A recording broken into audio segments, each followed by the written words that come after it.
myself in the chamber at that moment of time, but I'm still quite shocked at the idea of having the second reading take place and then move straight onto the committee stage on Tuesday, tomorrow. And the reason this is relevant to this particular motion today is that the House is expecting members to potentially frame and draft amendments to a bill that we have not yet had the opportunity to see.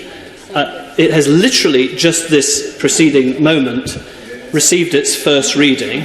The time is now 7:41 p.m.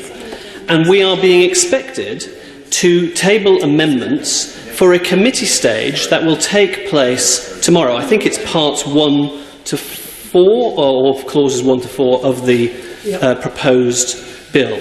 Now, Mr. Speaker, while this motion, I think, is absolutely the minimum required, I just think it is worth reflecting on the appalling notion that this is going to be rammed through in this way, in this particular fashion. And I say this for a very good reason, because many honourable members, the Leader of the House is too young possibly to remember many of these things, but the process, the practice of the House when considering legislation that amends aspects of European legislation has quite a long pedigree, and the House of Commons Library has rather helpfully produced a briefing paper about the parliamentary process of bills in respect of EU treaties.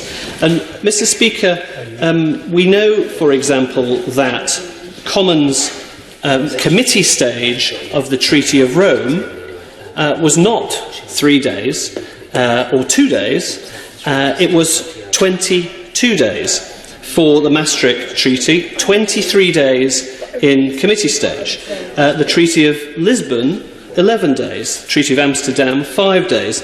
Then the Single European Act, 4 days. And then the smallest of them all, the Treaty of Nice, 3 days at committee.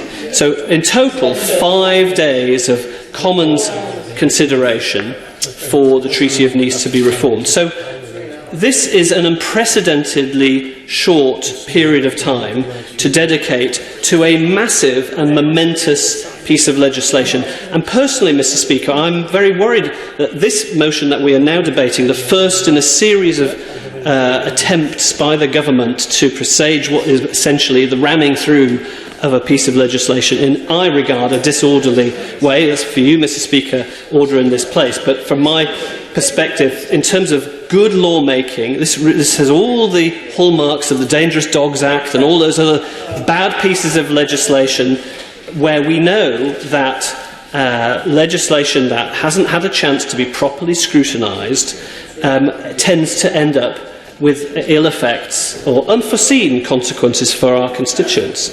So at 7:45 in the evening, what are honourable members really supposed to do?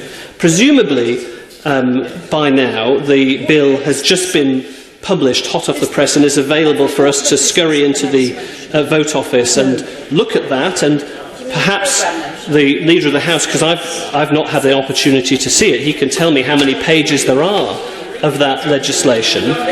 But he's asking in this motion now that we should be able to go and write amendments to that particular piece of legislation, table those this evening for them to be in order for a committee stage that is taking place tomorrow. I don't know on how many occasions the Leader of the House can cite that a bill of such magnitude and importance has had a second reading and committee stage on the same day. Perhaps he can give me some examples of that, but I don't see that that was the case in any other preceding piece of European Union legislation going back to the early 1970s, before I was even born. So, Madam Deputy Speaker, I'm really worried about this motion being the first of many. I think it's necessary as an absolute minimum, but I think everybody needs to be alert to the fact that it is not just an unfair way to treat the House of Commons, but it's actually quite a dangerous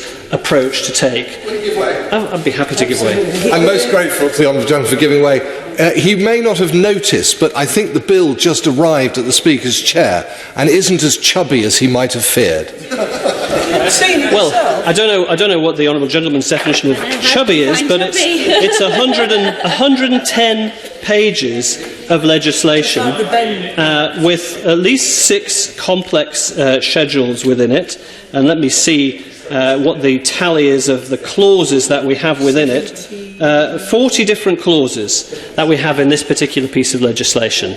And maybe the honourable gentleman can cite to me what he understands clause 38 to be, or the Leader of the House can tell me what he thinks clause 39 would be. I doubt that he